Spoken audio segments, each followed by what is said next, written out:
Vidyasri Subramaniam thought for the day. ஐயோ, நான் அந்த பொண்ணை காதலிச்சேன், அந்த பொண்ணு என்னை விட்டு போயிடுச்சு. நான் இந்த பணம் என்கிட்ட இருந்துச்சு, என் பணம் போயிடுச்சு. சொந்தம் போயிடுச்சு, பந்தம் போயிடுச்சு. நான் இது வச்சுருந்தேன், அது இல்லாமல் போயிடுச்சு. இப்போ என்கிட்ட வரதே இல்லை அப்படின்னு சொல்லிட்டு எல்லாருக்குமே வாழ்க்கையில் ஒரு ஏமாற்றம் இருந்துக்கிட்டே இருக்குது. அந்த ஏமாற்றம் மட்டும் இல்லாமல் அந்த ஏமாற்றத்தோட பயங்கரமான ஒரு வலி இருந்துக்கிட்டே இருக்குது.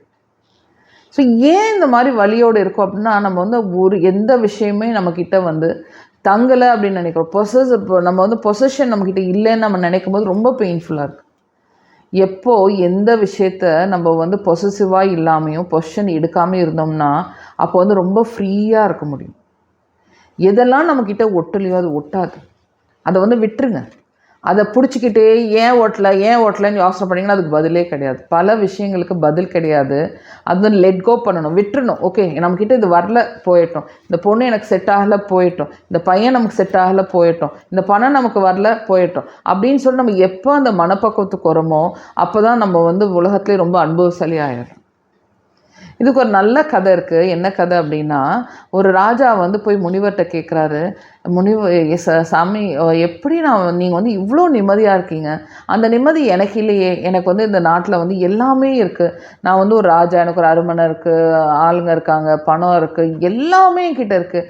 ஆனால் என்கிட்ட நிம்மதி இல்லை அப்படின்னு சொன்னோடனே இந்த முனிவர் சரி, நான் உனக்கு அதை எக்ஸ்பிளைன் பண்ணுறேன் அப்படின்னு சொல்லிட்டு அவர் என்ன பண்ணுறாரு, ஆனால் நான் என்ன செஞ்சாலும் நீ என்னை விட்டுறணும், நீ என்னை கேள்வி கேட்கக்கூடாது அப்படின்னு சொல்கிறாரு. ஓகே அப்படின்னு சொல்லிட்டு இந்த ராஜா அதுக்கு ஒத்துக்கிறாரு. ஒத்துக்கினோடனே இந்த முனிவர் என்ன பண்ணுறாரு, அவரோட தங்க தேரில் ஏறிக்கிறார். தங்க தேரில் ஏறினோடனே ஓகே வழி விட்டுட்டு ராஜா அவருக்கு இடம் கொடுக்குறாரு. அவர் நல்ல தங்க தேரில் போகிறாரு. போயிட்டு ராஜா படுக்கிற படுக்கையில் அவர் படுத்துக்கிறாரு. ராஜா மாதிரி ட்ரெஸ் பண்ணிக்கிறாரு. ட்ரெஸ் பண்ணிவிட்டு ராஜா மாதிரியே சாப்பிட்றாரு. ராஜா என்னென்ன சுகங்கள் அனுபவிப்பாரோ அதே சுகத்தை இந்த முனிவரும் அனுபவிச்சிட்ருக்காரு. அவன் அனுபவிக்கும் போது இந்த ராஜா கேட்குறாரு, சாமி, இப்போது நீங்களும் நான் பண்ணுறதே தான் பண்ணுறீங்க. இப்போ உங்களுக்கும் எனக்கும் என்ன வித்தியாசம்? நீங்களும் நான் படுக்கிற படுக்கையில் படுக்கிறீங்க, நகையை போட்டுக்கிறீங்க, நல்லா சாப்பிட்றீங்க, எல்லாம் பண்ணுறீங்க.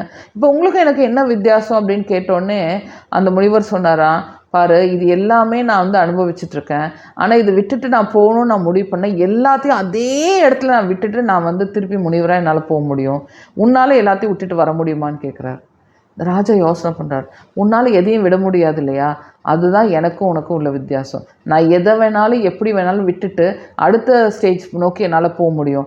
அப்போ எனக்குள்ளே இருக்கிற எந்த அழுத்தமோ எந்த பொசஷனோ என்னை எதுவுமே I am not attach to it. நான் அதை பிடிச்சிக்கிட்டு வச்சுக்கிட்டு அது ஒரு பெயின்ஃபுல்லாக இல்லை. நான் என்னை ஃப்ரீ பண்ணிக்கிறேன். அதனால தான் நான் நிம்மதியாக இருக்கேன். அதனால தான் என்னால் அடுத்த ஸ்டேஜ் போக முடியுதுன்னு இந்த முனிவர் கதை சொல்கிறார். இந்த முனிவர் சொன்னதுக்கப்புறம் தான் இந்த ராஜாவுக்கு தோணுதான், ஓகே, நம்ம எல்லாமே பிடிச்சிக்கிட்டு இருக்கனால தான் நிம்மதியாக இருக்க மாட்டேங்கிறோம். நம்ம வாழ்க்கையில் அப்படி தான் பல விஷயங்கள் நம்ம விடமாட்டோன்னு பிடிச்சிக்கிட்டு அதை போயிடுச்சேன்னு சொல்லிட்டு துக்கப்பட்டுக்கிட்டு வருத்தப்பட்டுக்கிட்டு அது எப்போ பார்த்தாலும் அந்த நினைவுகளாகவே இருந்துட்டு நம்ம ரொம்ப நம்மளை கஷ்டப்படுத்திக்கிட்டே இருக்கோம். இப்போ நானும் எங்கள் வீட்டுக்காரும் ஒரு தூரமாக போகிறோம்னு வச்சுக்கோங்களேன். கொஞ்சம் நேரம் ரொம்ப நல்லா பேசிப்போம். கொஞ்சம் நேரம் கழிச்சு என்ன ஆகும், அமைதி வரும். அந்த அமைதிக்கு அப்புறம் என்ன வரும், பழைய கதைகள் தான் பேசுவோம். பழைய கதைகள் பேசும்போது திருப்பி அந்த அட்டாச்மெண்ட்டு, பொசசிவ்னஸ் இது எல்லாமே நம்ம மைண்டுக்கு வரும். அப்புறம் அந்த ஜேர்னி கொஞ்ச நேரம் கழிச்சு கசப்பான ஜேர்னி ஆகும். ஏன்னா பெயின் வந்துடுது இல்லையா?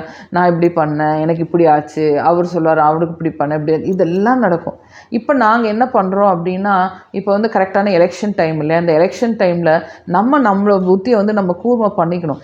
என்ன நடக்குதுன்னு கவனிக்கணும். இந்த அரசியல் விளையாட்டு எல்லாம் ஒவ்வொரு கட்சியும் எப்படி பண்ணுறாங்க, அரசியல் எப்பொழுதுமே எந்த ஸ்டாண்ட் அவங்க எடுக்கிறாங்க, தொடர்ந்து அவங்க ஒரே ஸ்டாண்டில் இருக்காங்களா, இல்லை இந்த எலெக்ஷன் டைமில் அவங்க ஸ்டாண்டை மாற்றுறாங்களா அப்படின்னு சொல்லிட்டு நம்ம நோட் பண்ணணும். இப்போ நாங்கள் என்ன பண்ணுறோம், எங்கள் லாங் ஜேர்னியில் கொஞ்சம் நேரம் பேசிட்டு நல்லா நார்மலாக பேசுகிறது, ஷேரிங் எல்லாம் முடிச்சுட்டு அதுக்கப்புறம் என்ன பண்ணுறோன்னா, நாங்கள் யூடியூப்பில் அரசியல் நியூஸ் பல விஷயங்கள் இருக்குது.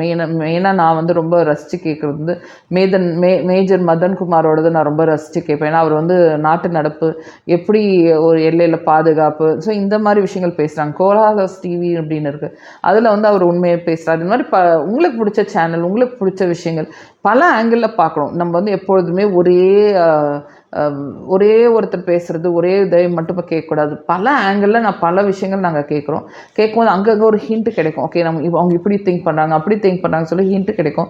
இது வந்து நமக்கு வந்து ஒரு உற்சாகத்தை ஏற்படுத்துது. அப்போ இந்த அரசியல் நீங்கள் பார்த்தீங்கன்னா இன்னும் ஒரு 1.5 மாதம் இந்த அரசியல் விளையாட்டு விளையாண்டுட்டே இருப்பாங்க. அந்த அரசியல் விளையாட்டை நம்ம ஃபாலோ பண்ணுறதுக்கு நல்லாயிருக்கும். நமக்கு சில விஷயங்கள் நம்ம யூகிச்சிருப்போம் இல்லையா? ஓகே, இது இப்படி தான் நடக்க போகுது, இந்த கட்சி இந்த மாதிரி தான் பண்ண போகிறாங்க, இவர் இப்படி தான் நடந்துக்க போகிறோன்னு நமக்கு தெரியும். அது கரெக்டாக தப்பா அதெல்லாம் வந்து நமக்கு டிஃப்ரெண்ட் திங்கிங், டிஃப்ரெண்ட் சேலஞ்ச் வருது. இதெல்லாம் நம்மளை பண்ணும்போது நம்ம மைண்டில் இருக்கிற வலிகள், நம்ம மைண்டில் இருக்கிற பிரச்சனைகள் வந்து டைல்யூட் ஆகிடுது பாருங்கள். ஏன்னா நம்ம வந்து காமனான விஷயத்துக்கு போயிடுறோம்.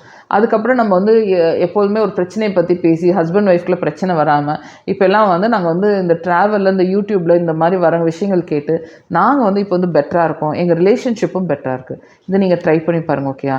எப்போதுமே ஞாபகம் வச்சுக்கோங்க, less luggage, easy the journey. நீங்கள் வந்து தலையில் தூக்கி போட்டு வாரிக்கிட்டு நீங்கள் எப்பொழுதுமே ஒரு பேகேஜை வச்சு இழுத்துக்கிட்டே இல்லாமல் அதை வந்து ஃப்ரீ பண்ணிவிட்டு நீங்கள் நல்ல ஜேர்னி அனுபவிக்கணும். ஓகேயா? உங்களுக்கு என்னோடய வீடியோ பிடிச்சா லைக் பண்ணுங்கள், ஷேர் பண்ணுங்கள், சப்ஸ்கிரைப் பண்ணுங்கள். முக்கியமாக உங்கள் ஃப்ரெண்ட்ஸோடு ஷேர் பண்ணுங்கள். ஓகேயா?